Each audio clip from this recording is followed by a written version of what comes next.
It is my honor to introduce General Christopher Gwabi Musa, OFR,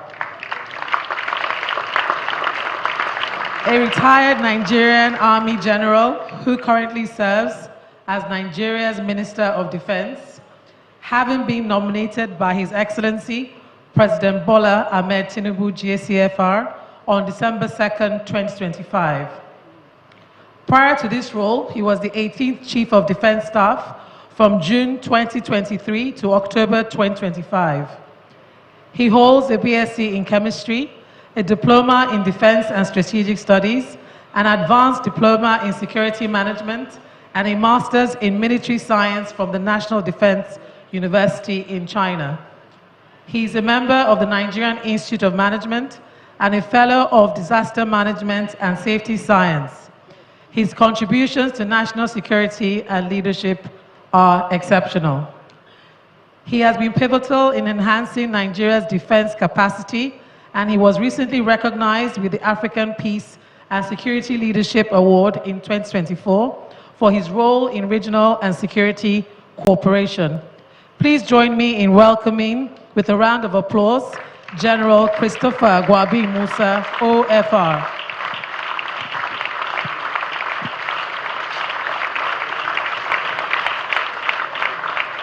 Thank you very much. Please, can we sit down?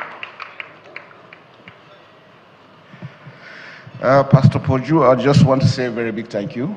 I've watched you over the years, and I've never dreamt that one day I will be standing here. So for me, it's a great honor.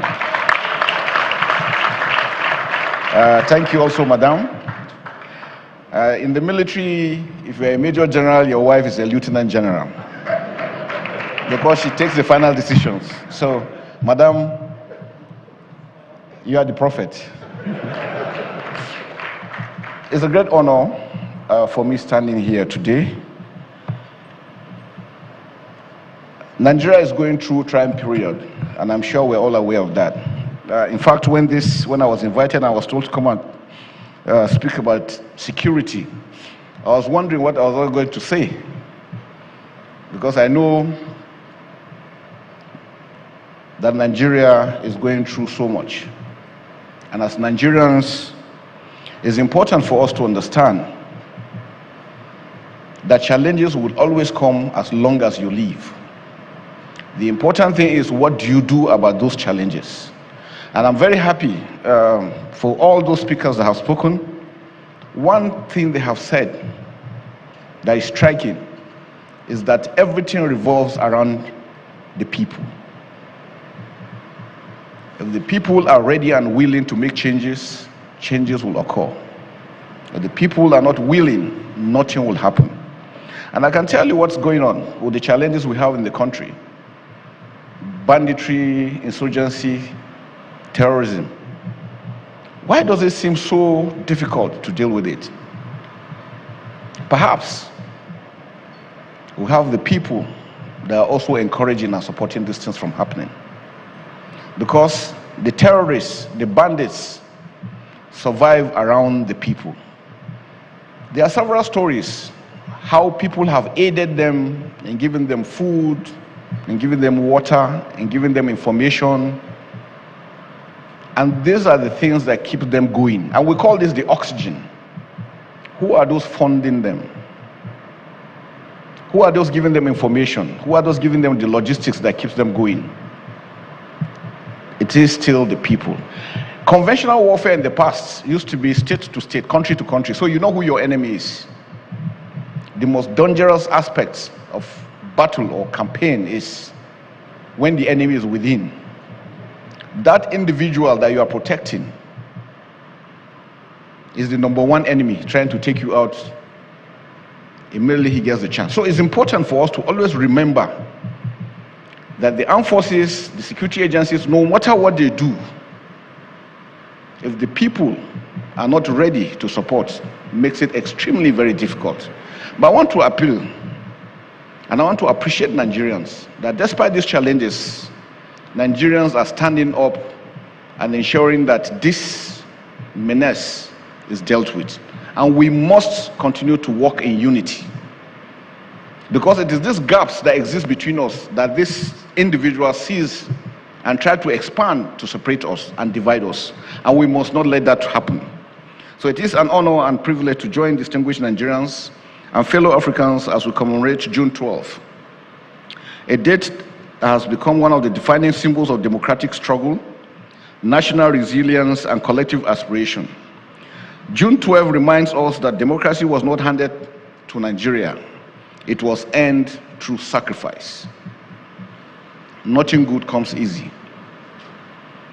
True courage and the determination of citizens who believe that their voices mattered and that the future of their nation should be shaped by democratic choice. As we celebrate democracy today, it is important to remember that democracy does not sustain itself automatically. Humans must make it work. It requires strong institutions, requires responsibility leadership, it requires active citizenship, and it requires security. No democracy can flourish where fear dominates daily life. No democracy can deliver prosperity where violence disrupts communities. No democracy can fully mature if citizens lose confidence in the ability of the state to protect them. When we speak of national defense, the instinct is usually to focus on boots on the ground, air power, or intelligence gathering. However, true and lasting security is anchored on the critical element, the defeat of ignorance and the conquest of hopelessness. This brings me to my topic today, which is securing a nation. Not merely from the perspective of military operations, but from the broader perspective of protecting the democratic nature of Nigeria. To drive my points, I've outlined my presentation into 5 parts. I shall firstly look at June 12th and the meaning of democratic security. Secondly, we'll briefly recall the reality of Nigerians' journey. Thirdly, we'll highlight what has changed and what must still change. While in the 4th part, we'll focus on the future of security in the age of technology. I shall then end with a national call to shared responsibility. Now on June 12 and the meaning of democratic security.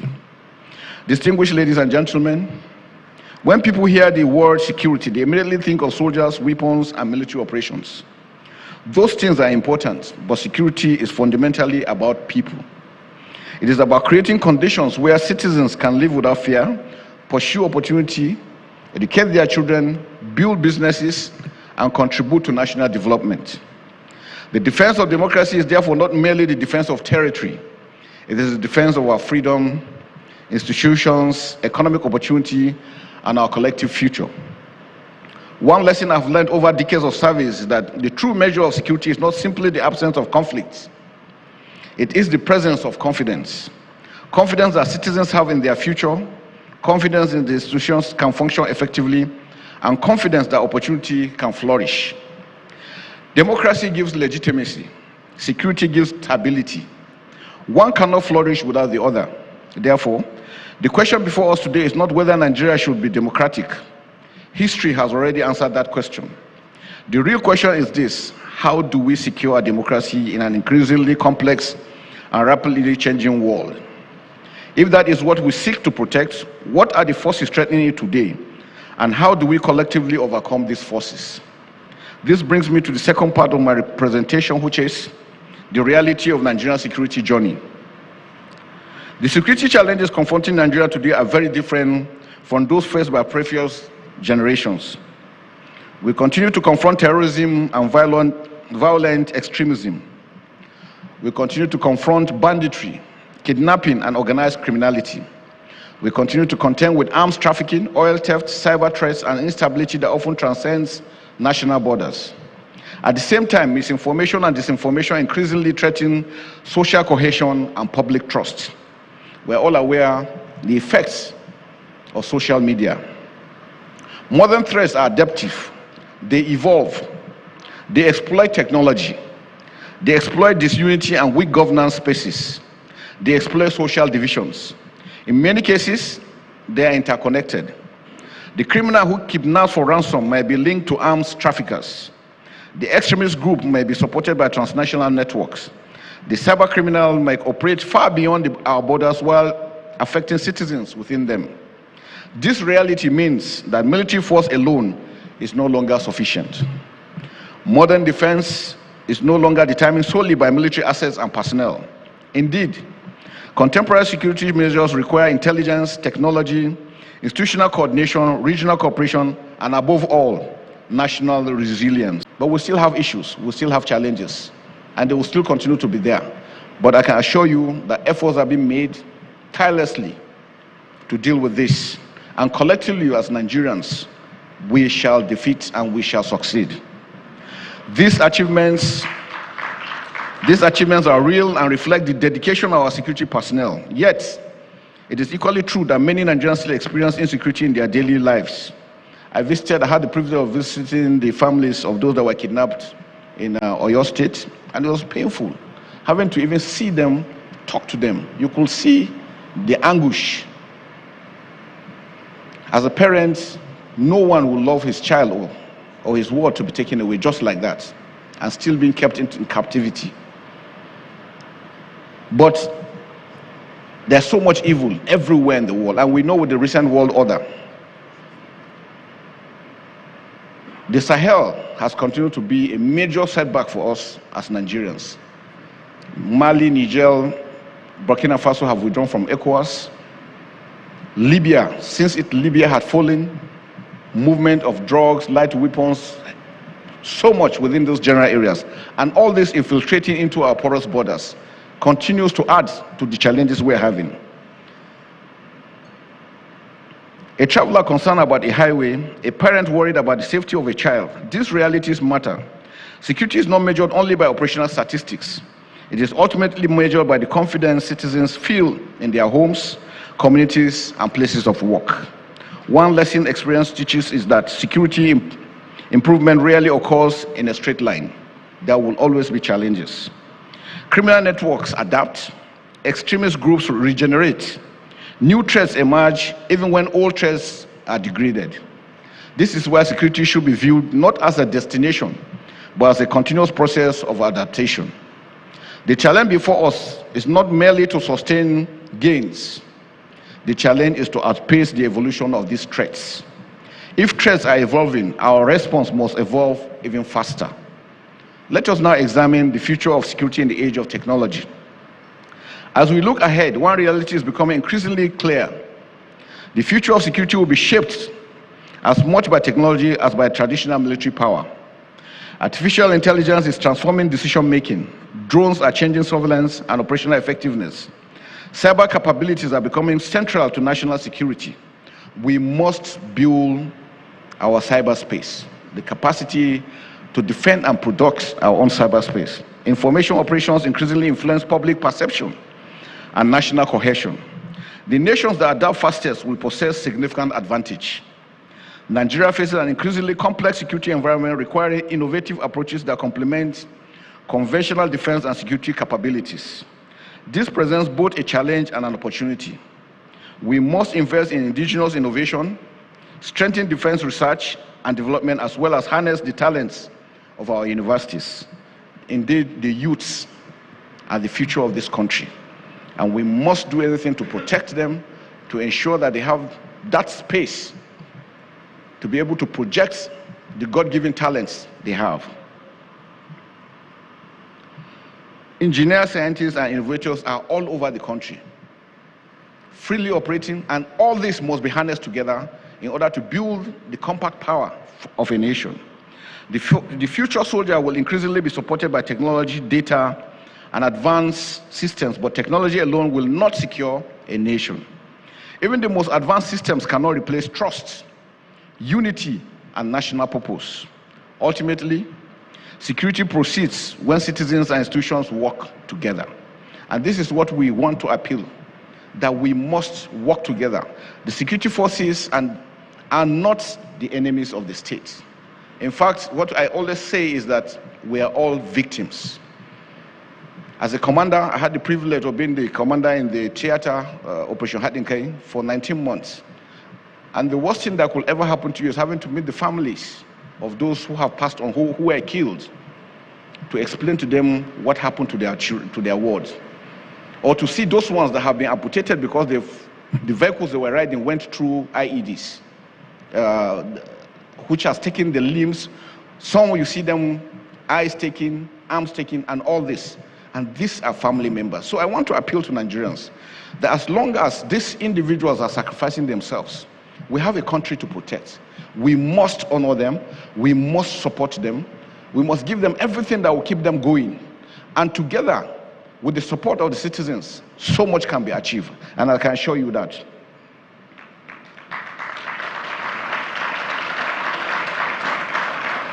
Like I said earlier, the most important lesson from every successful security campaign in history is that security ultimately rests on people.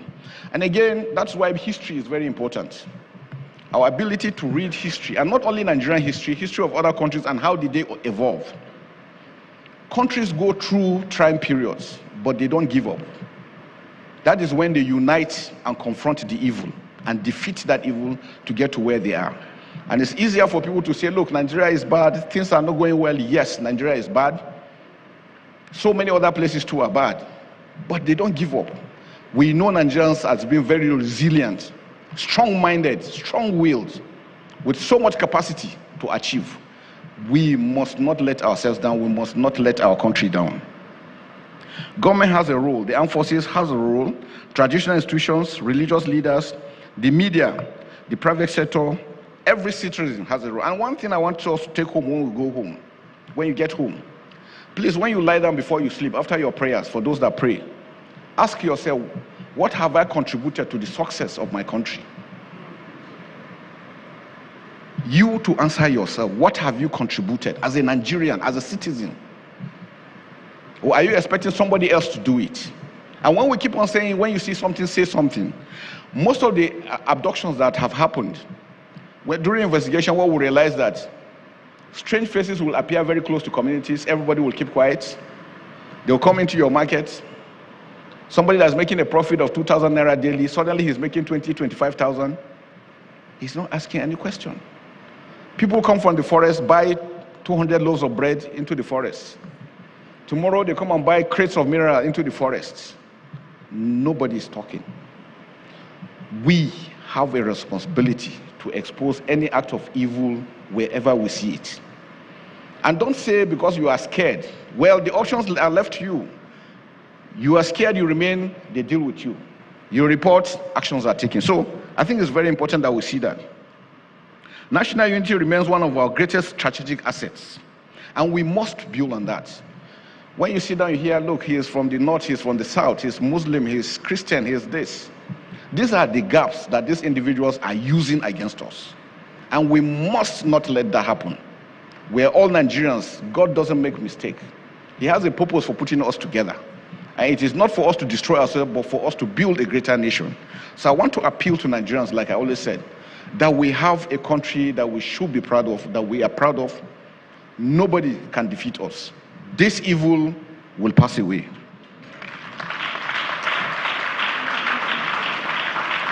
So those who seek to destabilize us, our nation, often seek to divide us.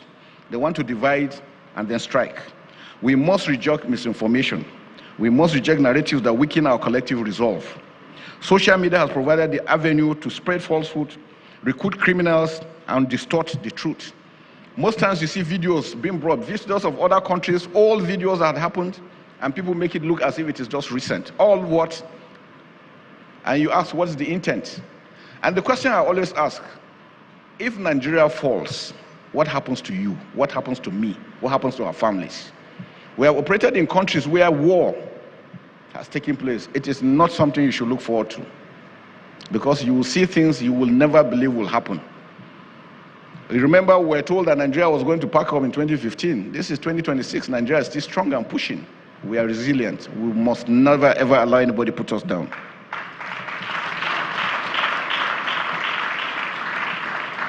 Most citizens get distracted through social media posts. Please, we should be very careful and very wary about social media. A lot of narratives are being spread.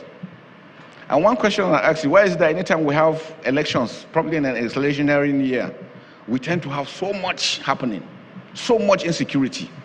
And it is almost becoming a trend. And the question is why? Is it because you want the government to look weak? Or is it because you just enjoy that people should be killed? What is the intent? And that is very critical for us. So we must fight those individuals that always create this platform, these opportunities for these individuals to thrive. To our young people, I say this: the generation that fought for June 12 secured democracy. The responsibility of our generation is to secure it, strengthen it, and pass it on stronger than we received it, which means there is work to be done.